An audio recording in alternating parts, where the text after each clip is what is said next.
پھر اللہ رب العزت نے رمضان مبارک میں ایک رات ایسی بنائی کہ جس رات میں ایک بندے کو عبادت کرنے پر 83 سال کی عبادت کا ثواب ملتا ہے، 1000 مہینوں کی عبادت کا ثواب ملتا ہے۔ اب عام طور پر بندوں کی عمریں 80 سال سے کم ہی ہوتی ہیں، آپ یوں سمجھیں اس ایک رات میں عبادت کا ثواب پوری زندگی کے گناہوں کو معاف کروا دیتا ہے۔ اب یہ کتنی بڑی بات ہے۔ اگر کوئی بندہ کہے کہ جی ہمیں کیا پتہ کون سی رات لیلۃ القدر کی رات ہے، تو اللہ رب العزت نے نشاندہی بھی کر دی، بتا بھی دیا۔ نبی علیہ السلام نے ارشاد فرمایا کہ لیلۃ القدر کی رات رمضان مبارک میں ہوتی ہے، اور ایک حدیث پاک میں فرمایا کہ رمضان مبارک کے آخری عشرے میں ہوتی ہے۔ اب بندہ کہے جی کہ میں 10 راتیں تو نہیں جاگ سکتا، مشکل ہے میرے لیے، تو فرمایا کہ آخری عشرے کی جو تاک راتیں ہیں ان میں ہوتی ہے۔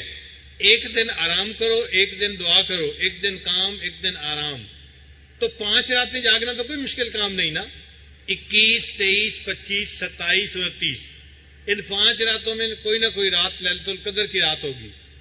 اب ایک بندہ کہتا ہے کہ جی مجھ سے تو پوری رات نہیں جاگا جاتا، مجھے کیا پتا وہ رات کی خاص رحمتیں کب شروع ہوں، 1 بجے، 2 بجے، 11 بجے یا مغرب کے وقت ہی شروع ہو جائے، میں تو پوری رات نہیں جاگ سکتا، میں تو جی بس تراویح پڑھوں گا اور سو جاؤں گا، اس سے زیادہ نہیں جاگا جاتا، پوری رات جاگنا تو میرے لیے بڑا مشکل ہے۔ تو اس کو اور بھی آسانی کر دی، فرمایا کہ اچھا تم بے شک پوری رات مت جاگو، ہم تمہیں گیس لگا دیتے ہیں۔ گیس جانتے ہیں نا، طالب علم جو ہے نا جب پیپر دینے ہوتے ہیں، ہمارے مدرسے میں جب وفاق کے امتحان ہوتا ہے نا تو استادوں کے پاس شاگردوں کا ہجوم ہوتا ہے، استاد جی گیس لگا دو کون سا جو ہے نا وہ سوال آئے گا، اور ہمارے بعض حضرات کا گیس بڑا صحیح لگتا ہے، بالکل صحیح وہی جو ہے سوال آتے ہیں، اور بچے بڑے خوش ہوتے ہیں گیس لگوا کے۔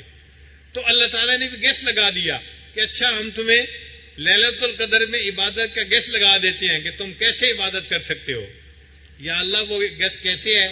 فرمایا کہ لیلۃ القدر میں تنزل الملائکۃ والروح فیہا بإذن ربہم من کل امر سلام، اس میں جبریل علیہ السلام فرشتوں لے کر زمین پر اترتے ہیں اور زمین والوں کے لیے سلامتی کی دعائیں مانگتے ہیں، اور رحمت کا نزول ہوتا ہے خاص طور پر۔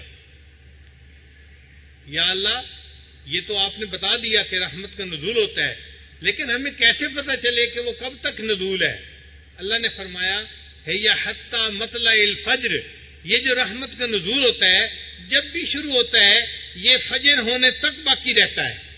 اب یہاں گیس لگ گیا کہ جو بھی رات ہوگی وہ طلوع فجر تک اس کی برکتیں یقیناً رہیں گی، چونکہ قرآن پاک میں ہے۔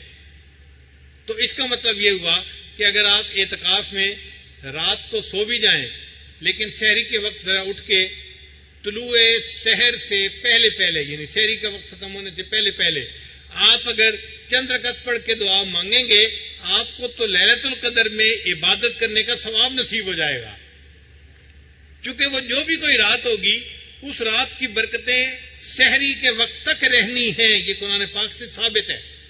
تو جب رہنی ہے تو ہمیں ثواب ملے گا اس کا، تو آسان کام ہو گیا نا ہمارے لیے لیلۃ القدر میں عبادت کرنا۔ اگر عبادت کریں گے اللہ تعالیٰ 80 سال کے گناہوں کو یعنی پوری زندگی کے گناہوں کو اللہ تعالیٰ معاف فرما دیں گے۔ اور لیلۃ القدر میں انسان جو دعا کرتا ہے فرشتے اس کی دعاؤں پر آمین کہتے ہیں۔